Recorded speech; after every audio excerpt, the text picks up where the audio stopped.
여심저격 시간입니다. 오후장에서 시원한 반격을 보여줄 수 있는 종목들 찾아보는 시간인데요. 이지스탁 이지은 대표와 함께합니다. 안녕하세요. 안녕하세요. 네, 먼저 지금장에서 또 빠르게 종목들 포착해 보겠습니다. 먼저 첫 번째 종목은요. 어떤 종목일까요? 우진엔텍. 오늘 원전주가 좋습니다. 최근에 시세 연속성 이어지고 있는 상황인데 미국의 빅테크에서 원전 투자를 본격화한다라는 뉴스 나오면서 이 종목이 지금 18%대 급등 나오고 있고요. 2만 원 선을 다시 넘겼습니다. 원전주 투자를 해도 괜찮은 시점인지 좀 궁금하거든요. 네, 원전주는 사실 시장에서 가장 좀 고민이 많이 되시는 섹터 중에 하나가 아닌가라는 생각이 드는데요. 빅테크 기업들의 잇따른 투자 소식이 이어진 상황에서 또 정부 정책 관련된 모멘텀이 다시 한번 붙어줬습니다. 지금 SMR 4기를 만드는 과정에 있어서 제11차 전력수급 기본 계획에 반영이 될 예정이다라는 소식이 들려왔는데요. 일단 우리 정부는 이 원전을 차세대 성장에 대한 동력이자 수출 효자 품목으로 선정을 하고 좀 밀어주겠다라는 이야기가 주말 사이에 또 계속 좀 나왔는데 지금 입법 과정에서 향후에 충돌이 나올 수도 있고 뭐 인허가에 대한 부분이 살짝은 아직까지는 그게 안 만들어져 있기 때문에 네. 그러한 과정 속에서의 잡음이 좀 있을 수 있다라는 이야기도 들려오긴 하지만 일단은 시장에 대해서 앞으로 성장할 수 있는 가능성에 대한 부분들이 뭐 빅테크 기업들 그리고 타 여러 나라 국가들의 움직임을 통해서 확인을 할 수가 있기 때문에 이런 정부 정책이 다시 한번 붙어지면서 관련된 종목들 흐름이 굉장히 좀 시세를 강하게 내고 있는 그런 모습인데요. 일단 오늘 흐름이 굉장히 중요하다라고 생각을 했는데 오늘 추가적인 상승세가 나오면서 단기적으로는 시세가 좀 이어갈 수 있는 가능성 충분히 열려 있다라고 보고 있고요. 일단 대장주 위주로 보시는 건 맞다라고 생각을 합니다. 특히 우진엔텍은 지금 바닥권에서 이거래일은 아니지만 전전 거래일에도 거래량이 상당히 많이 생기는 모습을 보여줬기 때문에 워낙 그동안 기간 조정과 가격 조정이 길었습니다. 그만큼 지금 정부 정책에 관련된 모멘텀도 붙었기 때문에 단기적으로는 투자에 대한 좀 유효하다고 말씀을 드리고 싶고요. 다만 아직까지 체코 원전 수주에 대해서 우선 협상 대상자로 선정이 됐고 본계약까지 체결된 거는 아니고 또 여러 가지 우리나라 관련돼서는 이게 수익성적인 측면으로 당장 이어지는 건 아니기 때문에 이 시세에 대해서 두 가지 관점 보셔야 될 것 같아요. 완전 장기적인 관점 그리고 나는 단기적으로 수급 쏠림을 좀 이용하겠다라고 생각하시는 그 두 가지의 전략 가지고 계시는 분들이 저는 좀 보시면 좋지 않을까라는 의견 드리고 싶습니다. 네, 투트랙 전략에 대해서도 고민해 볼 필요가 있을 것 같습니다. 다음 종목으로 넘어가 보겠습니다. 오늘 또 이야기 많이 나오고 있는 두산 로보틱스입니다. 사업구조 개편을 재추진한다라는 소식이 나오면서 급등 나오고 있어요. 향후의 전망이 궁금하네요. 네, 두산 로보틱스는 일단 3분기 흑자 전환에 대한 기대감도 좀 가져갈 수가 있을 것 같고요.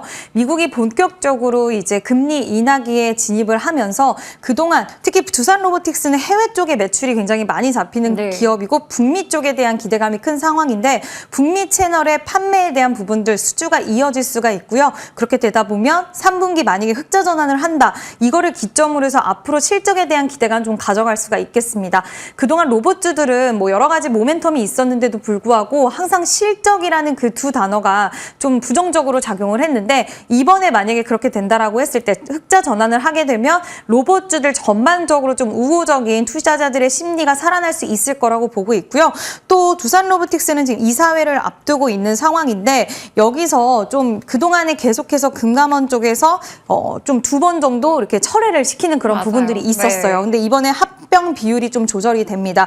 만약에 이제 두산 에너빌리티의 100주를 가지고 있으면 두산 로보틱스의 4주를 갖게 되고 그렇게 됐을 때 이사회를 통과하게 되면은 지금 밥캣과의 그런 시너지 효과, 밥캣을 보유하게 되고 그 부분이 시너지 효과로도 이어질 수가 있기 때문에 만약에 3분기 흑자 전환에다가 이것까지 이어진다라고 한다면 추가적인 성장 동력까지 마련한 거기 때문에 시장에서의 분위기, 그동안에 좀 억눌려왔던 주가가 다시 한번 상승할 수 있는 가능성 열어두셔야 될 것 같고요. 오늘 중장기 이평선 61선과 121선을 시원하게 뚫어내는 흐름이 나와줬고 또 오랜만에 거래량도 어느 정도 실린 모습이라서 저는 좀 긍정적인 관점으로 로봇주들 전반적으로 이제는 좀 보셔야 될 시기가 오지 않았나라는 의견 드리고 싶습니다. 네, 로봇주도 긍정적인 관점에서 봐주셨습니다. 마지막 종목 확인해 보도록 할게요. 바로 나노엔텍입니다. 와, 이 종목도 대표님께서 미리 꼽아주셨는데 오늘 또 급등이 나오고 있습니다. 위고비 품절 대란 속에서 관련주로 시세 나는데 따라잡기 좀 어려울까요? 제가 나노엔텍을 이제 네. 오전에 네. 위고비가 탄력이 굉장히 좋아서 이제 오후장에 보시면 좋겠다라고 생각을 했는데 좀 아쉽게도 지금 시세가 나오는 그런 상황이 좀 연출이 네. 됐습니다. 그러다 보니까 지금 따라잡는 부분에 있어서는 좀 부담스러우실 수는 있을 것 같은데요. 지금 위고비가 출시하자마자 1시간 만에 품절 사태가 이어지고 있고 많은 병원과 의료원에 계속해서 좀 달라라는 그런 요청이 쇄도를 하고 있다라고 이야기가 나오고 있고요. 지금 추가적으로 위고비를 확보하기 위해서 총력을 다하겠다라는 이야기 나오고 있고 또 내년 5월 달에는 40자루가 한국에 상륙을 합니다. 그렇게 되다 보면 당연히 시장에 대한 파이가 커질 수밖에 없고 이 나노엔텍이라는 기업은 위고비를 생산하는 회사인 노보노디스크의 CDMO 업체인 지금 파트너사죠. 셔모피셔의 소모품을 공급을 하고 있어서 관련주로 엮인 그런 기업인데요. 지금 시세가 굉장히 강하기 때문에 좀 그거를 네. 좀 따라타는 부분, 추격 매수에 대해서는 사실은 약간은 지금은 조심하셔야겠다라는 이야기를 드리고 싶지만 일단 위고비 관련돼서 비만약 관련된 종목들은 그 안에서 순환매가 지속 이어지고 있기 때문에 그와 관련돼서 계속 좀 관심은 있게 보셔야 되지 않나라는 의견 드리고 싶습니다. 네, 오늘 이 중에서 탑픽으로 나노엔텍을 꼽아주셨는데요. 연결해서 저희 가격 전략만 좀 간단하게 들어볼게요. 네, 나노엔텍 같은 경우에는 목표가는 5,300원, 만약에 내가 보유하고 있다 하시는 분들은 5,300원 좀 제시를 해드리고 싶고요. 손절선은 4,160원으로 제시해드리도록 하겠습니다. 네, 오늘의 대표님의 탑픽은 나노엔텍입니다. 매수가 현재가 목표주가 5,300원, 손절가 4,160원. 자, 그러면 연결해서요. 저희 블루엠텍 AS 진짜 간단하게만 받아볼게요. 네, 블루엠텍 방금 말씀드린 거랑 마찬가지일 것 같아요. 일단 위고비 시장이 커지는 확대됨에 있어서 유통사이기 때문에 가장 수혜를 받을 수 있을 것이라고 좀 연결지어서 생각을 하게 될 수밖에 없는 기업이고 추가적인 상승에 대해서는 좀 더 열어두시고 36% 수익이잖아요. 그러니까 한 비중 70%는 수익화 해놓으시고 남은 30% 물량은 보유 의견 드리도록 하겠습니다. 네, 목표가 달성했습니다. 수익 내신 분들은 축하드리고요. 추가 전략까지 잘 참고하시면 좋을 것 같습니다. 지금까지 이지스탁 이지은 대표와 함께했고요. 저희 터닝포인트 11 여기서 인사드리겠습니다. 고맙습니다.